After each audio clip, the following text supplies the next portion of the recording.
crisis, political uncertainties, and shipping disruptions continue to pose significant downside risks for growth and upside risks to inflation. In this context, India's economic growth continues to be the shining exception and will remain so in the years ahead.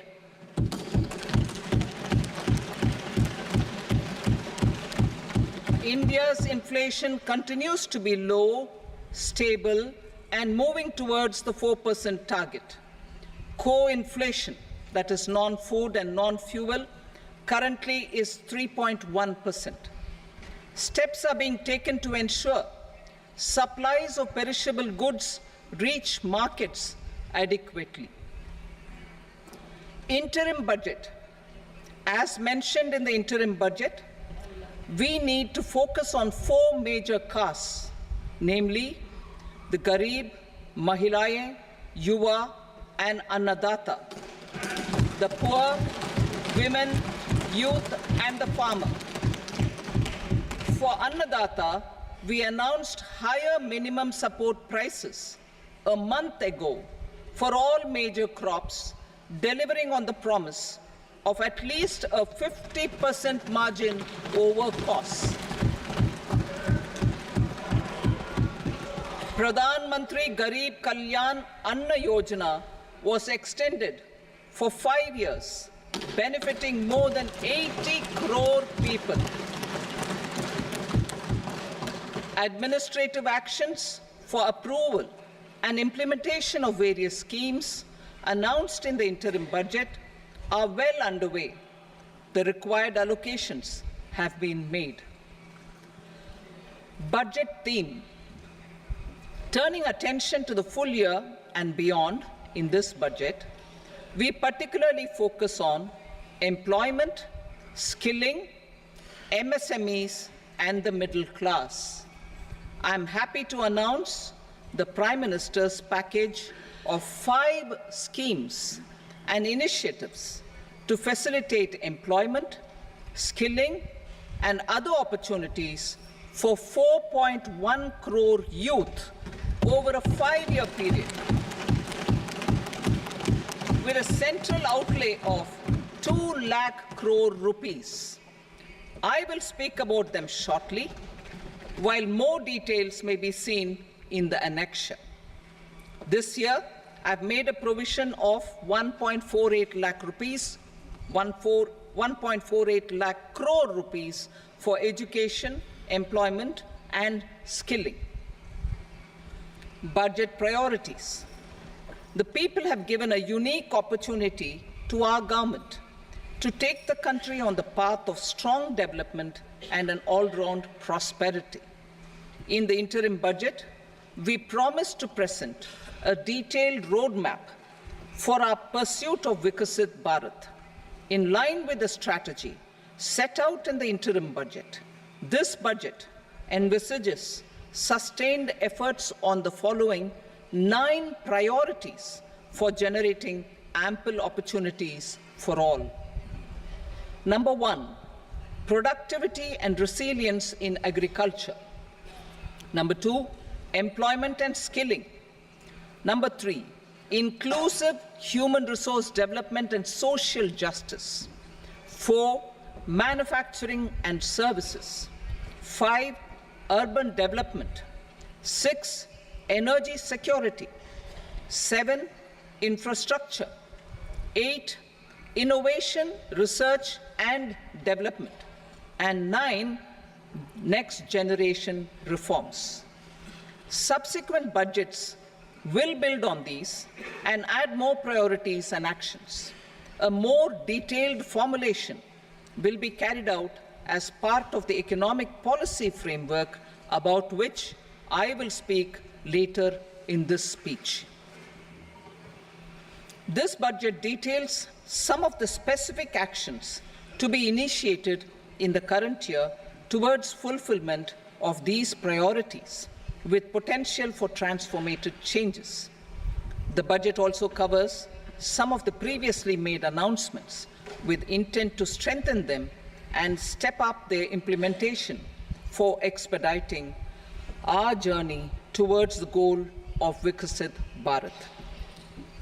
Priority 1, productivity and resilience in agriculture. Transforming agricultural research. Our government will undertake a comprehensive review of the agricultural research setup to bring the focus on raising productivity and developing climate-resilient varieties. Funding will be provided in challenge mode, including to the private sector. Domain experts, both from the government and outside, will oversee the conduct of such research. Release of new varieties. New 109 high-yielding and climate-resilient varieties of 32 field and horticultural crops will be released for cultivation by farmers. Natural farming. In the next 2 years, 1 crore farmers across the country will be initiated into natural farming, supported by certification and branding. Implementation will be through scientific institutions and willing gram panchayats. 10,000 need-based bio-input resource centers will be established. Missions for pulses and oil seeds. For achieving self-sufficiency in pulses and oil seeds, we will strengthen their production, storage, and marketing. As announced in the interim budget, a strategy is being put in place to achieve Atmanirbharta for oil seeds such as mustard, groundnut, sesame, soybean, and sunflower. Vegetable production and supply chains. Large-scale clusters for vegetable production will be developed closer to major consumption centers. We will promote farmer-producer organizations, cooperatives, and startups for vegetable supply chains, including for collection and storage and marketing. Digital public infrastructure for agriculture. Buoyed by the success of the pilot project, our government, in partnership with the states, will facilitate the implementation of the digital public infrastructure in agriculture for coverage of farmers and their lands in 3 years. During this year, digital crop survey for Kharif using the DPI will be taken up in 400 districts. The details of 6 crore farmers and their lands will be brought into the farmer and land registries. Further, the issuance of Jan Samarth based Kisan credit cards will be enabled in 5 states. Shrimp production and export.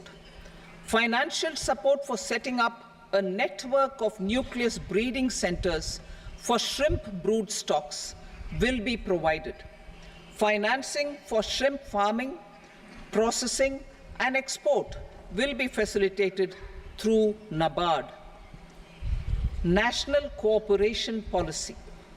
Our government will bring out a national cooperation policy for systematic, orderly, and all-round development of the cooperative sector, fast-tracking growth of rural economy and generation of employment opportunities on a large scale will be the policy goal.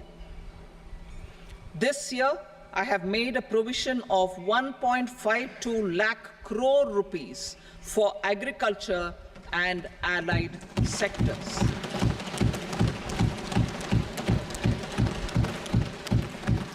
Priority 2, employment and skilling. Employment-linked incentive. Our government will implement following 3 schemes for employment-linked incentive as part of the Prime Minister's package.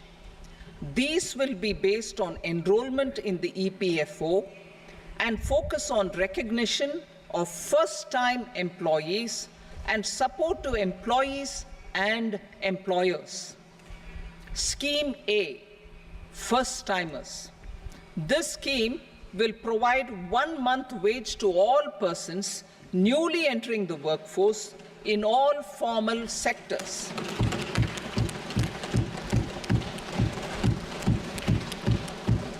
Direct benefit transfer of 1 month's salary in 3 installments to first-time employees as registered in the EPFO will be up to 15,000 rupees. The eligibility limit will be a salary of 1 lakh per month. The scheme is expected to benefit 210 lakh youths.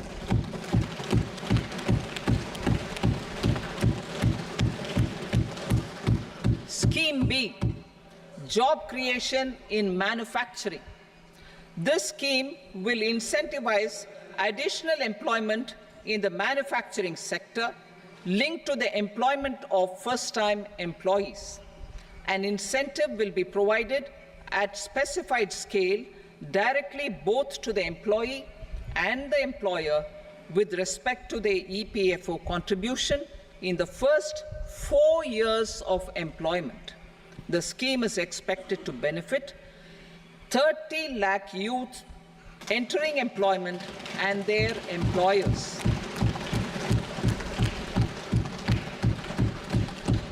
Scheme C, support to employers.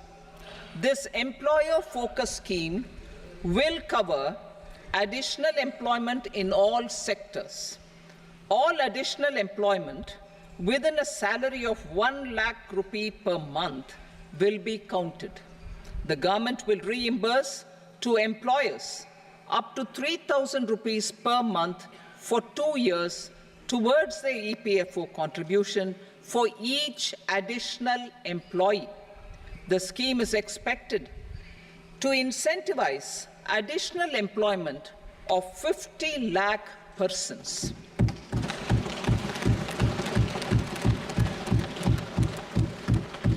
Participation of women in the workforce. We will facilitate higher participation of women in the workforce through setting up of working women hostels in collaboration with industry and establishing creches. In addition, the partnership will seek to organize women-specific skilling programs and promotion of market access for women SHG enterprises. Skilling program. I'm happy to announce a new centrally sponsored scheme as the 4th scheme under the Prime Minister's package for skilling in collaboration with state governments and industry. 20 lakh youth will be skilled over a 5-year period.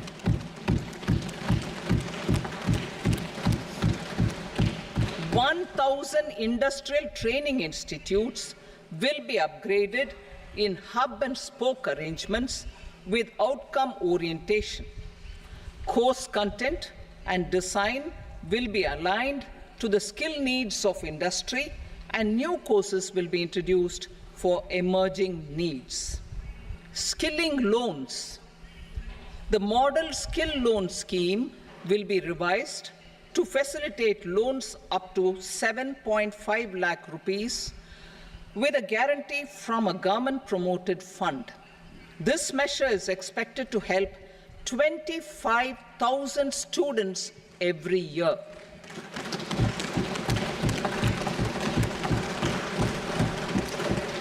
Education loans.